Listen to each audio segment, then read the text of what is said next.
சொற்றொன்றை நிகழ்த்த எம்ஏ அரீஃபா அவர்களை அழைக்கின்றேன்.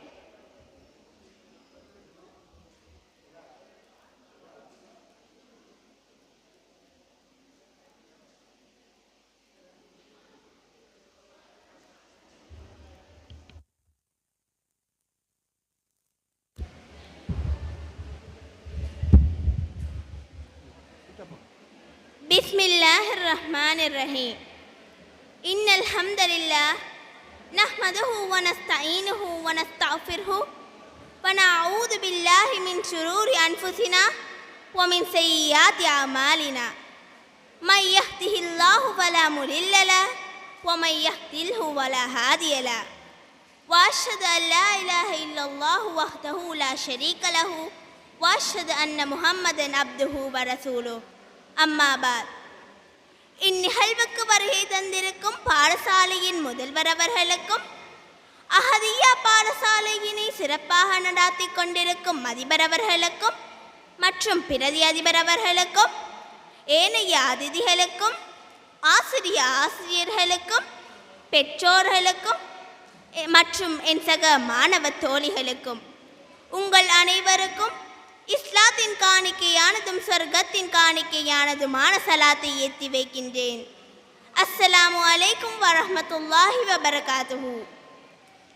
நான் இன்று உங்கள் முன்னிலையில் பேச எடுத்துக்கொண்ட தலைப்பு இஸ்லாமிய கல்வியின் முக்கியத்துவம் ஆகும். ஆம், இன்றைய நவீன உலகில் மாணவ சமுதாயத்தின் மத்தியில் இஸ்லாமிய கல்வி ஓர் அடிப்படை தேவைகளில் ஒன்றாக காணப்படுகிறது.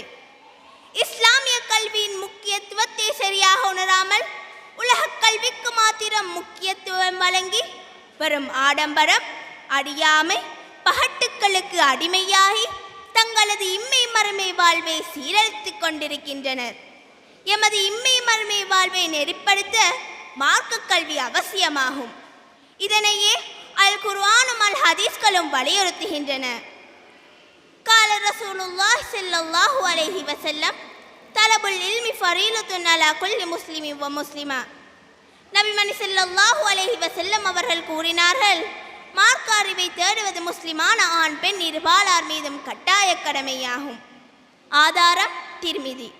மேலும் யார் இஸ்லாத்தை மறுமலர்ச்சி செய்யும் நோக்கில் மார்க்க அறிவை கற்றுக்கொண்டிருக்கும் நிலையில் மரணம் அடைந்து விட்டாரோ அவருக்கும் நபிமார்களுக்கும் இடையில் ஒரே ஒரு நிலைதான் இருக்கும் என நபி முஹம்மது நபி ஸல்லல்லாஹு அலைஹி வஸல்லம் அவர்கள் கூறியதாக ஹசன் அல் பஸ்ரி ரலியல்லாஹு அன்ஹு அவர்கள் அறிவிக்கின்றார்கள். ஆதாரம் திர்மிதி. ஆகவேதான் இவ்வாறான ஹதீஸ் அறிவிப்புகளினூடாக அல் குர்ஆனை நாமும் கற்று மார்க்க கல்வியின் ரகசியத்தை உணர முடியும். இஸ்லாமிய கல்வியை கற்பதன் ஊடாக இவ்வுலகில் மட்டுமல்லாது நாளை மறுமையிலும் வெற்றி பெற முடியும். நாம் இதை கல்வியை தேடி பயணித்தால் இறைவன் எமது சுவனபாதையை இலகுபடுத்தி தருகின்றான்.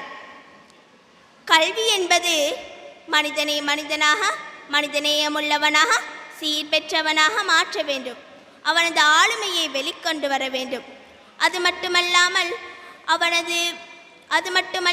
அவனது ஆளுமையை வெளிக்கொண்டு வர வேண்டும். கல்வி என்பது வெறும் பொருள் சம்பாத்தியத்தை மற்றும் குறிக்கோளாக கல்வியாக இருக்கக்கூடாது. நாம் கற்கும் கல்வி ஆன்மீகத்தையும் அறிவையும் ஒருங்கே பெற்றுத்தர வேண்டும். கல்வி என்றாலே மார்க்க கல்வியாகிய இஸ்லாமிய கல்விக்குத்தான் கல்வி என்று சொல்லப்படும்.